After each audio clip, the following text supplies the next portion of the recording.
ရန်ကုန်မြို့ရဲ့ဖွံ့ဖြိုးတိုးတက်မှုအရှိန်အဝါအကောင်ဆုံးမြောက်ဒဂုံမြို့နယ်မှာတေချာပေါက်အကျိုးမြတ်များမဲ့ရင်းနှီးမြှုပ်နှံမှုပြုလုပ်ခြင်းသူတွေအတွက်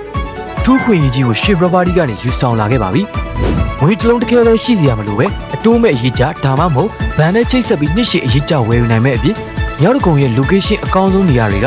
တိုက်ခန်းနဲ့မီနီကွန်တို့အခန်းပေါင်း2000ကျော်ကိုဒီတစ်ပတ်မှာစိတ်ကြိုက်ရွေးချယ်ဝယ်ယူနိုင်တော့မှာပါ။ဒီဘက်ရောင်းပြပွဲမှာရွှေ property ကနေဝယ်ယူမဲ့လူကြီးမင်းတို့အတွက်လည်းတိန်းထောင်ကျော်မှစတင်တဲ့စောက်လုပ်ပြီးစောက်လုပ်စေအခန်းမျိုးသားစုံလင်ကိုရွေးချယ်နိုင်မှာပဲဖြစ်ပါတယ်။ developer များမှာပေးရမယ့် cashback discount တွေနဲ့ lucky draw တွေနဲ့အတူဝယ်ယူနိုင်မှာဖြစ်တဲ့အပြင်အတိုးမဲ့အရေးကြဗန်ချေးဖြစ်နှစ်ရှည်အရေးကြတွေနဲ့လည်းဝယ်ယူနိုင်မှာပါ။ဒီရောင်းပြပွဲကိုတော့ဒီတစ်ပတ်မေလ9ရက်နဲ့10ရက်နေ့တွေမှာမနက်10:00နာရီကနေညနေ9:00နာရီထိအမှတ်85ဦးဤစာရလန်နဲ့ဓမ္မစရီလန်တော်စမ်းချောင်းမြို့နယ်မှာကျင်းပပေးတော့မှာပဲဖြစ်ပါတယ်။ကိုယ်တိုင်ပဲနေမလားရင်းနှီးမြှုပ်နှံထားမလားတိုးတက်မှုအမြင့်ဆုံးနဲ့အရှုံးမရှိတဲ့မြောက်ဒဂုံမြို့နယ်မှာအတိုးမဲ့အရေးကြဒါမှမဟုတ်ဗန်ချင်းနဲ့အိမ်ပိုင်လိုသူများအတွက်တနေရာထဲမှာစိတ်ကြိုက်ရွေးချယ်ဝယ်ယူနိုင်မယ်အကောင်းဆုံးအခွင့်အရေးရှိနေပြီဖြစ်လို့လက်လွတ်မခံပဲဆက်လာရောက်ခဲ့ဖို့ဖိတ်ခေါ်လိုက်ပါတယ်။